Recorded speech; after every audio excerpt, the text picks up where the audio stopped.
Hi everyone, welcome back to the Alpha Girl podcast. Today's episode is going to focus on how to turn your passion into a six-figure business. So in an ideal world, we would all be working on our passions. We all have things that we love, we have things that we're deeply interested in and passionate about, but there's a massive gap between what you love to do and what you're passionate about and actually being able to turn it into a living. So today I'm actually speaking to someone very special who has managed to turn her passion into a six-figure business. And this passion was born from her just wanting to see more people who looks like her on screen. So welcome to the podcast, Nokuthula. You've been running your business for about 3 years now. Yeah. For those who don't know, can we hear a little bit about who you are? Yeah, absolutely. So I'm Nokuthula Hatoongo, founder of Identity Create. I am a businesswoman. I write. I'm a cultural marketer. A little bit of an economist. Somewhere in there. So I do a variety of things. You know, I mentor people. But I think all in all, I'm just someone that like solving problems and spotting gaps, and I love business. So yeah, that's a little bit about me. So on this podcast, we like to take a trip back just to kind of understand more about who you are and get a bit of context behind the person behind the business. And I want to kind of start off with, let's go back in time, which is something that I always say on here. Let's go back in time. Yeah. I want to start off with your upbringing. Mm-hmm. You grew up in Zambia and you moved to London when you was 10 years old. Yeah. How did that experience shape you as a woman? Wow, a lot. I think growing up in Zambia is completely different to being in the UK. Just simply being that you're not a minority as a black person.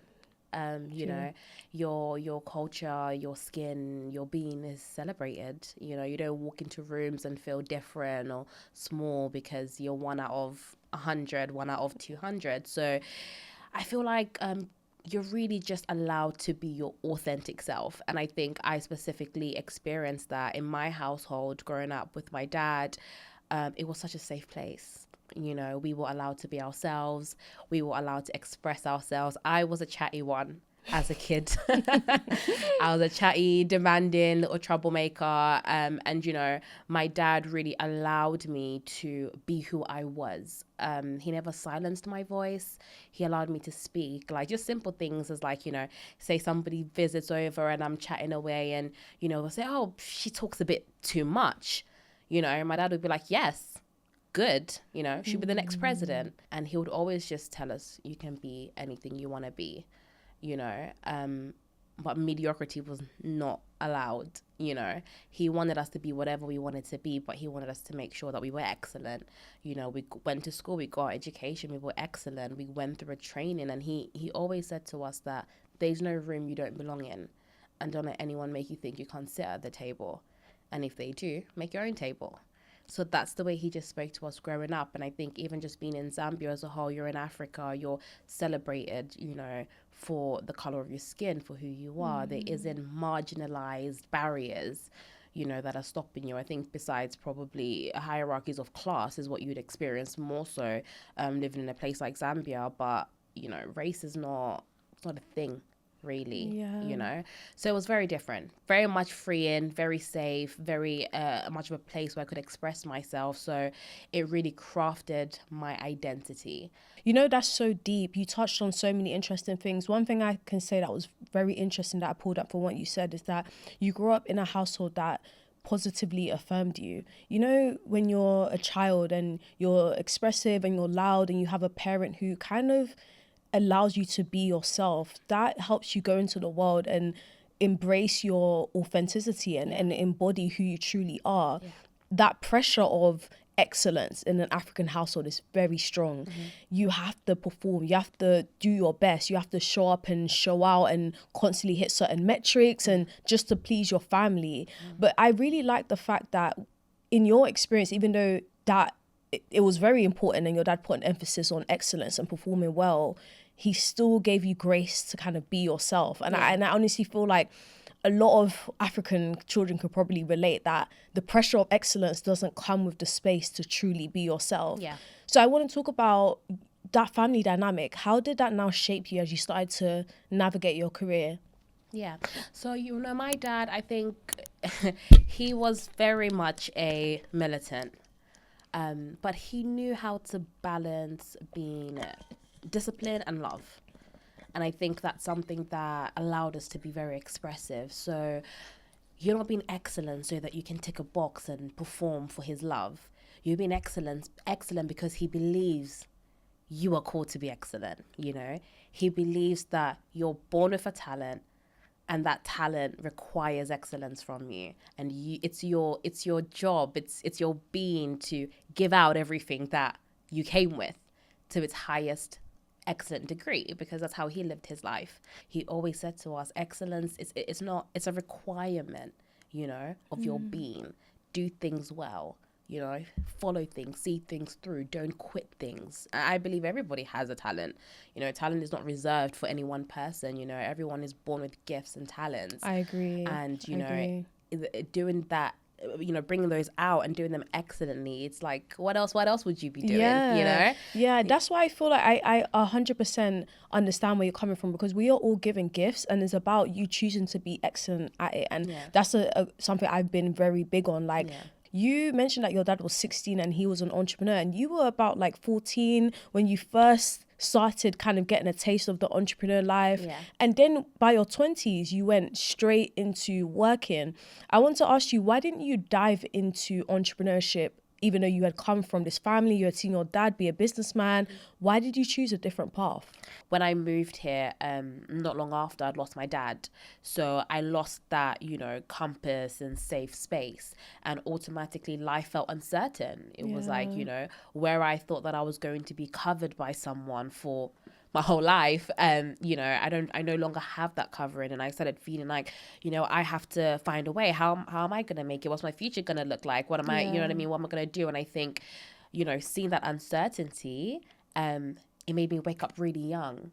So like you said, by the time I was 13, 14, I was like, I need to start making money. And there's a whole story in how I even got into that, and I won't bore you with the details.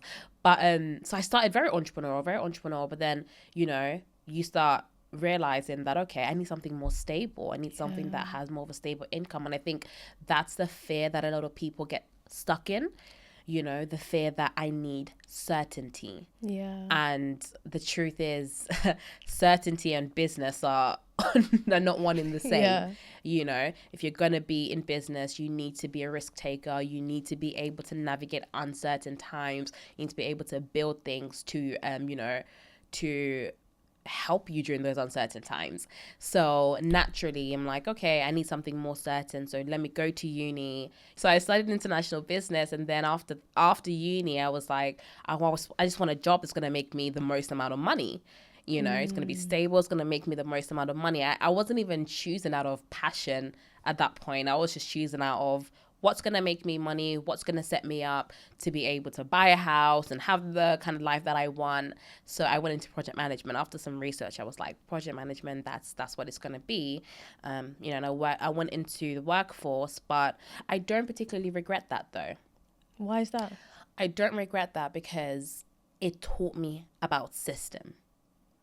Interesting. Okay. Yeah. And systems are fundamental in business. If your business lacks systems, your ability to scale and stand is slim. So going into the corporate world taught me systems. I got to see how other people built businesses.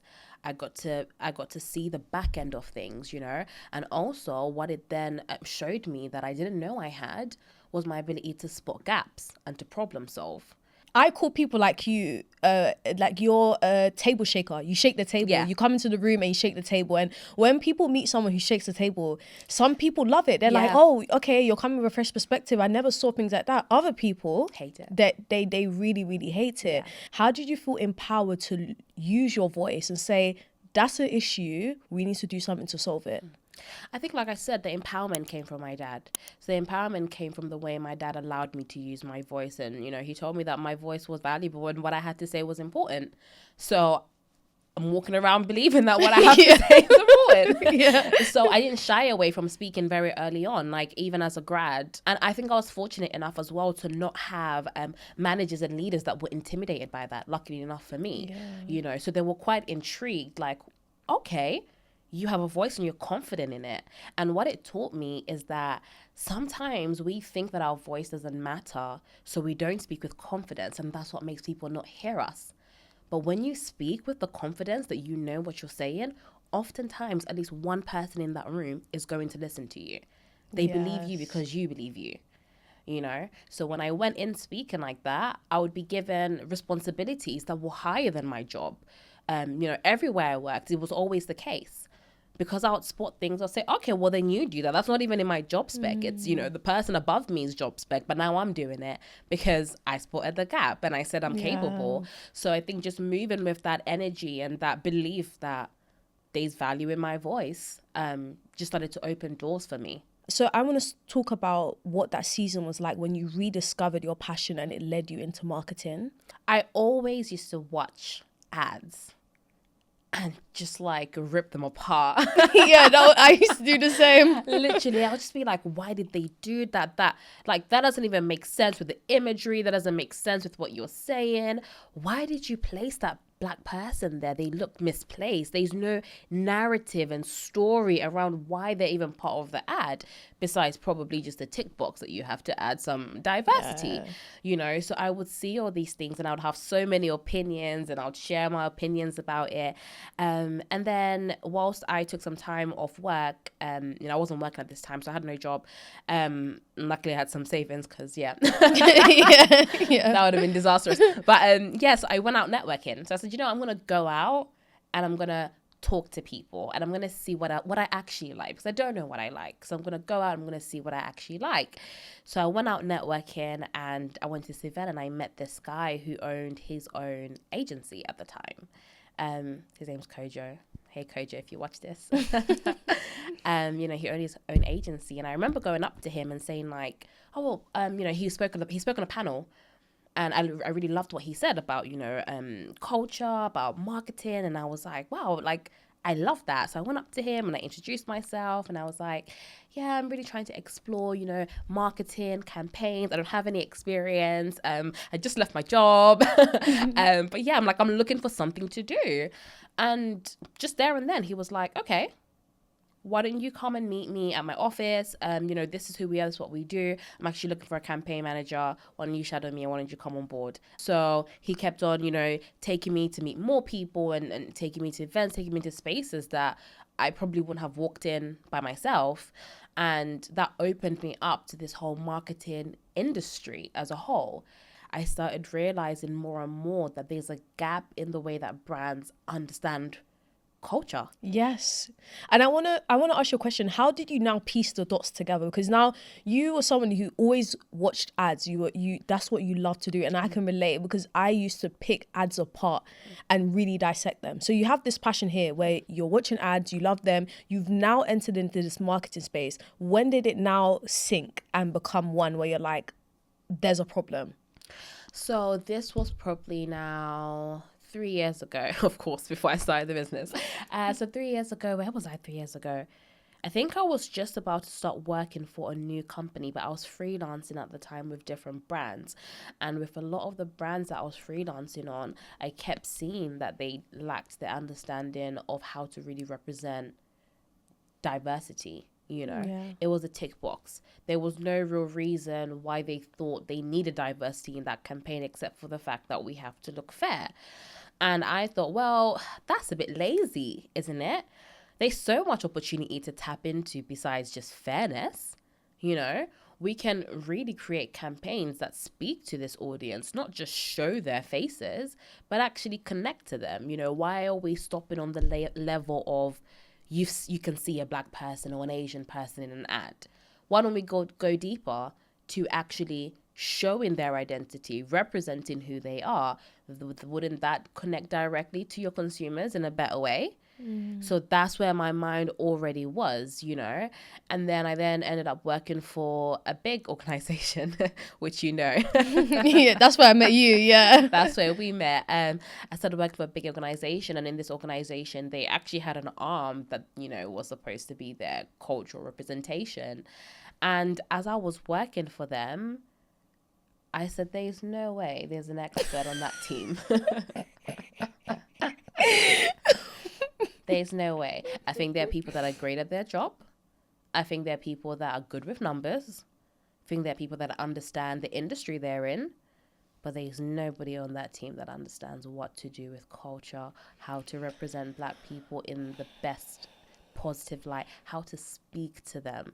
But there was so much opportunity, not just for them to represent culture, but for them to really tap into those groups more than they were tapping into it.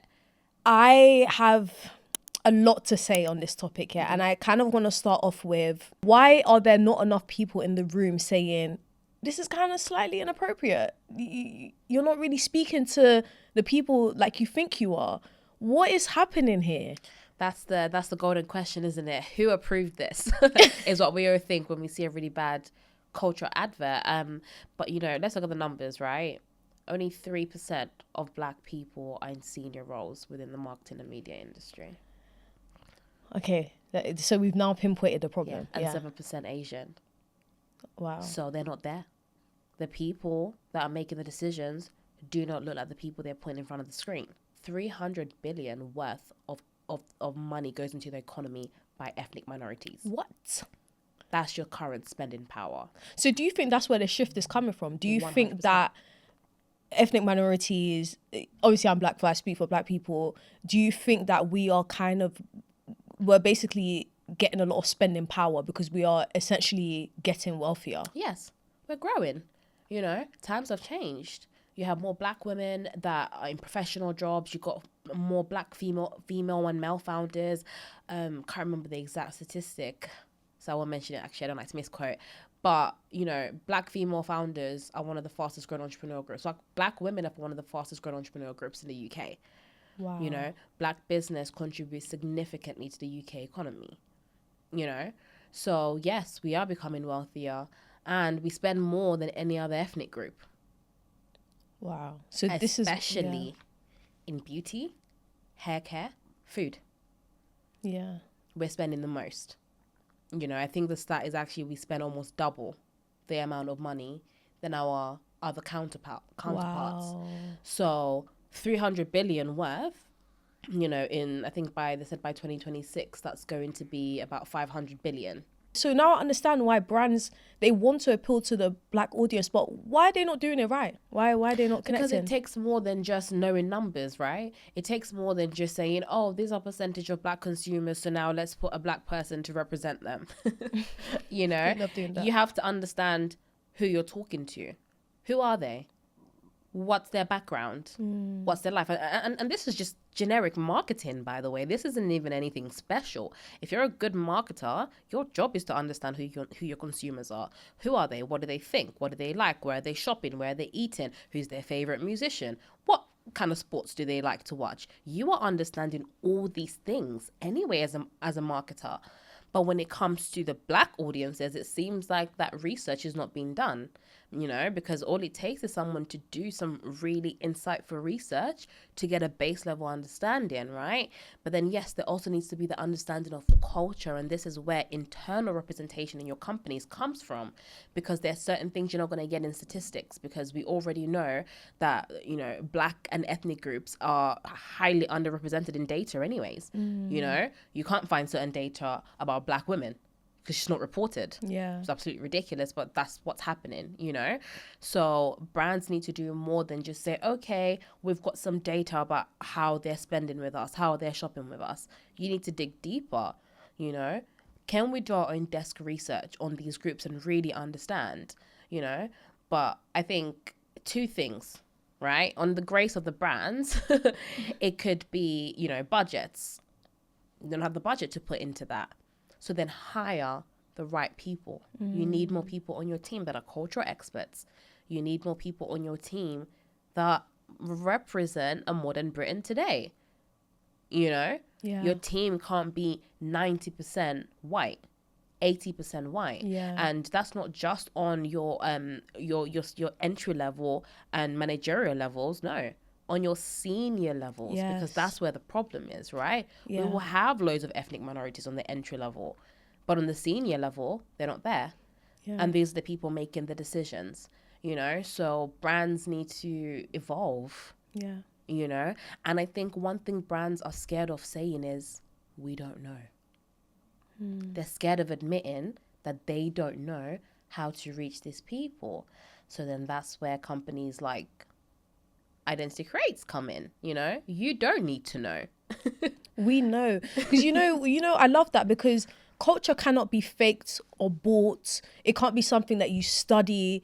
You just get it or you don't get it. If you don't get it, outsource and find the people who get it. Exactly. Now I want to talk about how you managed to turn this passion now and something you're deeply, you feel very impacted by, into a 6-figure business, because you are the person who they basically bring in and say, teach us culture, teach us how to do it. So how did you do that?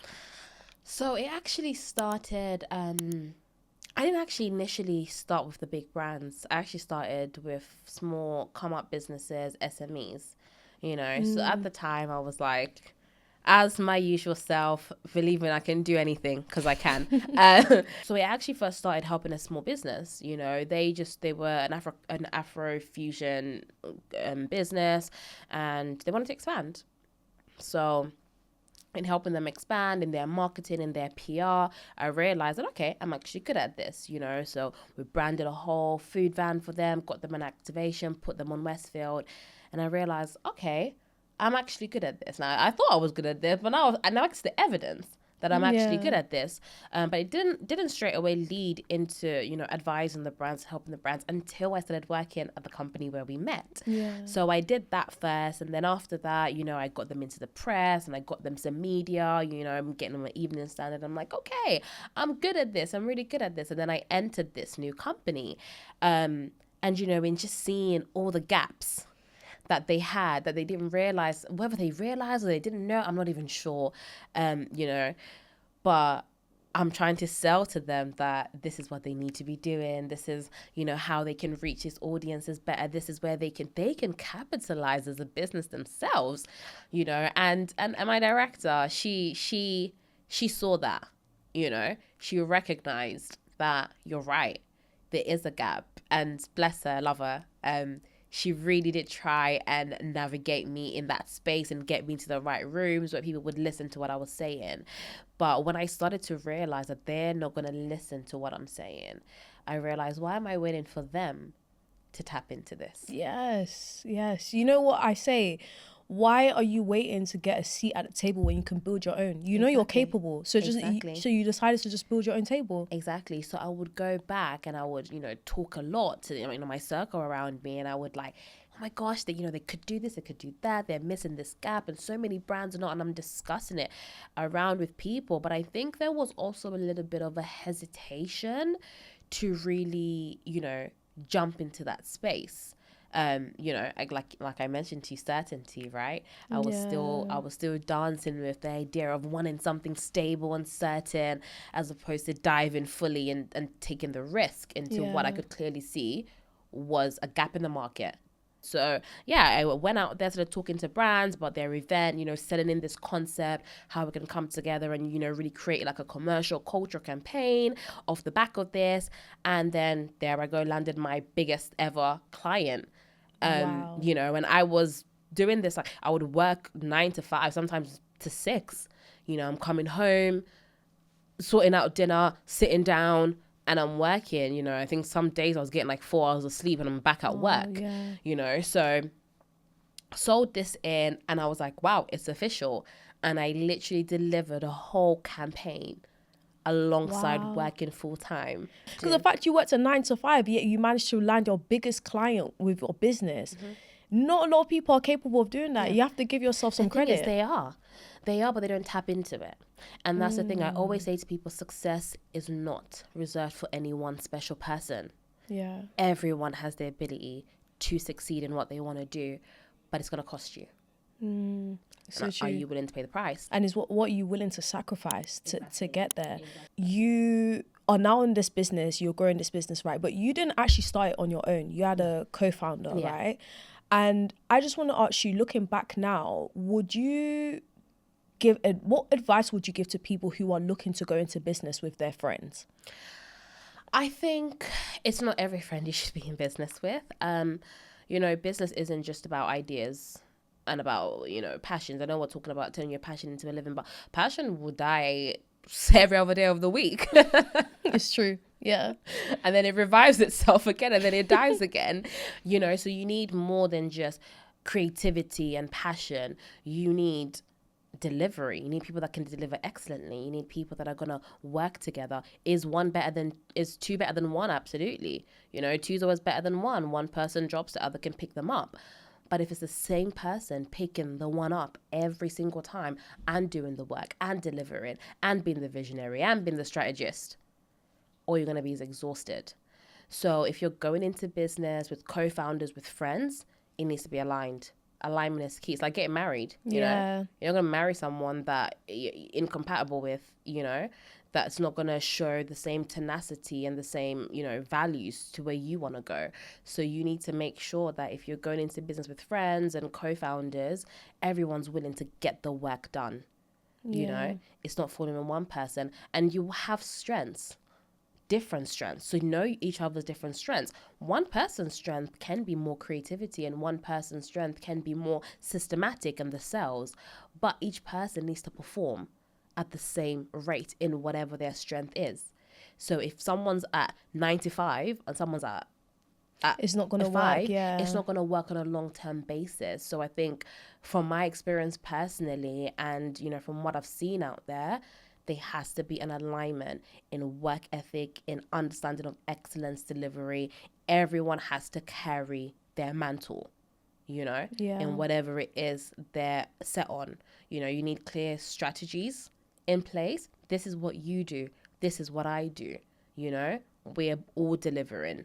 Yeah. The same way you would in a workplace, you know. You wouldn't enter into a work team and your colleague is not delivering their half of the project. Yeah. You know, what then will happen? You'll always be the one doing the work and getting tired, you know? It's so true. You need to work with people, even in anything, business, friendships, whatever it is. You need to be with people who have the same mindset as you, people who think like you. And maybe even if their views are different, we need to be aligned in terms of our work ethic, in terms of our values, our morals. 100%. Because I think you're an example of someone who's very resilient. Not only that, you are dedicated to your purpose and your passion. If someone is listening to this and they're like, I've got this passion, like, for example, with you saw ads, you saw the gap, you tried to solve something, they have a passion, but they're like, how do I now get it to this? How do I be like you? How do I get to a point where I turn my passion into an actual living? What are 3 tips that you would give them? Test the market. You need to test your idea. You can have an incredible idea, but if you do not test the market for your idea, it's just that, an idea. So you need to know, is this viable in the market? You know, every passion can be a business. Should every passion be a business? Probably not. Yeah. You know, you need to test the market. Is there room for what I'm passionate about in this market? You know, look at the gaps. Where would you fit? What would make you different from your competition? That's a good point. What are you bringing to the table that's different? Because like I said, there are other agencies that do multicultural marketing. They just don't do it in the same way that I'm doing it. And I understood a formula that I won't give out. I understood a formula how to get the clients that I wanted. I understood the language they speak. I understood what they want to see, what they want to hear, because anyone can come to them and say, hey, I can help you be more cultural relevant and hype. But it's beyond cultural relevance and hypes, right? What do business want? They want numbers. They want to know that at the end of the day, when they invest their money into this, the numbers are going to stack up on the other end, right? They want to see data, you know? They want to see these things they want to see. There's a language that they speak, and I would have never known that language had I not worked first. So even, you know, this mindset, I know it's huge with like so many people wanting to get into entrepreneurship and, oh, I don't want to work, I want to be an entrepreneur. Go to work. Sometimes get a job. You need a job. Yeah, you gotta work. Do both. If you want it that badly, do both. And I tell you, when you do both, you're really gonna ask yourself if you care enough about it and you want it that badly. Because I've seen people do both and say, actually, do you know what? Let me just stick to my job. It means you didn't really want it. You're passionate, but you don't really want it. So test your market. Make sure that it's viable, because without viability, it's nothing. Money is just an exchange of value. That's all it is. Ooh. That's a nice quote. Money is an exchange of value. Yeah. People think money is an exchange of time. It's not. Yeah. Money's an exchange of value. That's why you and someone else can spend the same time doing something and they got paid 3 times more than you. Oh. They offered something more valuable and they knew how to sell it. So test the market. Test the market, adapt your product, make sure people want it, you know? Go and actually do your research, find out, do people want it? Who's going to want it? What are my audience? What do they look like? And yes, sometimes you can test the market, but you will really know when you're in it. But know that it's viable. Know that there's customers ready to buy the moment you land, or there's clients ready to have meetings with you and close deals the moment you launch. So test the market. The second thing that I would say, have grit. You're going to have to be exceptional, you know? Yeah. And I think people think being exceptional is hard. I don't think you have to, it's in you. It's in you. It's not hard. Yes, it will take discipline. It will take discipline. It will take you maybe, you know, you want to sleep 10 hours and instead you slept 7, you know? Not all the time, for a period. You got a project to deliver, maybe you're sleeping 6 hours for the next 3 months. And that's okay, because 2 months after, you can sleep for 10. Yeah. You know? Yeah, so true. find balance. You will have to, if balance is, you'll find it as you go. But you're going to have to be exceptional. You're going to have to put the work in. You're going to have to put the hours in. There's no way around it. And I think I've found people that are I've met people who are passionate about something, but they don't understand that you're going to have to put in the work. So they're expecting that because they're passionate, because they love it so much, it should pay them. It's very true. Do you think there's such thing as overnight success though? No. Or, yeah, I agree. No. But what's your opinion on that? There's no such thing as overnight success. What you're seeing as an overnight success is a training ground somebody went through for 5 years, for 10 years. So I always say to people, when people see stuff on Instagram, because I love seeing it and I laugh at it, and it's like, how to make money in 2 days, how I made 10 grand in 2 days. Now, they did not learn how to make 10 grand in 2 days. They probably spent the last 3 years learning how to make 10 grand in 2 days. Now they've put that information into a course that you're going to buy to help them make more money. And that's still not going to teach you how to make 10 grand in 2 days. Because there's a training you have not gone through that they have. You can have all the information in your face, right? They can say, step 1, do this. Step 2, do that. Step 3, do this. But it's going to require your discipline. It's going to require your character. It's going to require your time before you can get to a place where you can make 10K in 2 days. So there's a training you're still going to have to go through, even with that course. Nothing is an overnight success. Nothing is a quick fix. And if it is a quick fix, it's not sustainable. It's dying. Yeah, it's going to go. It's going to go so quickly. So take that money and invest it whilst you have it. It's true. Because that model is not keeping you for long. Yeah. You know, real success takes time. Real success takes investment. Real success takes learning how to be exceptional. It takes grit. It takes working at it even when it looks like nothing is happening, you know? So you're going to have to be exceptional. There's no such thing as an overnight success. You will have to go through a training. It might be a training of your discipline. It might be a training of your character. It's different for everyone. Yeah. But a training nonetheless. It's not going to just come to you because, you know, you're great at what you do and you're passionate about it. Yeah. You know, you need to go out there and show people how great you are. You need to be able to communicate. Actually, that's my third one. Sorry. So we're going to jump into 3. You need to know how to communicate your value well and confidently. How do you do that? You need to believe in your product or your service. Nobody should know that product and service more than you. You need to eat, sleep, and breathe your product and service, constantly improving it, making it the most valuable in the market so that when you speak about it, you can speak about it with confidence. Yeah. Because people know when you know. If you know what you're talking about, I believe you because you know what you're talking about. If you don't know what you're talking about, I'm skeptical. I don't know. Can I trust you? I don't know. So you're going to have to learn how to communicate what it is that you do very clearly, very concisely. People with money don't have time. This is one thing. So they don't have time to waste listening to you. So true. You know, you want to talk to investors, you want to talk to clients. They do not have all the time in the world. Learn how to say what you do very quickly, very concisely, to the point. Communicate your value well, because a lot of times people have so much value, and I think this is a lot in the creative industry. so many talented creatives who just don't know how to communicate what they do well. They can't communicate their value to the market. And because of it, they're not making the money that they can make. Whereas someone else less talented It's making so much more money because they're able to communicate what they do well. Sales, you need to sell. Sell. Without sales, you've got no business. Yeah. You know? So you're going to have to learn how to sell. People say, oh, I don't like selling stuff and going in front of people's faces. So I don't want to seem like, oh, then you don't want to make any money. Yeah. You have to get rid of shame to a certain extent. Get rid of the shame. But what are you ashamed of? Yeah. This is your dream. Yeah. You believe in this thing. You want to become everything that you said you're going to be. What are you ashamed of? You're ashamed of telling people what value you have? Absolutely not. You know? So you need to go out there and talk about it. I don't even care if people say, oh, she's talking about it again. Yes. Yes. I'm talking about it again. I'm going to talk about it to the wheels fall off, you know, because the more you communicate your value, the more you show people, they will come to you, you know, and the more you talk about it, the more confident you become. So the first time you probably said what you do, you thought, oh, I didn't really say that properly.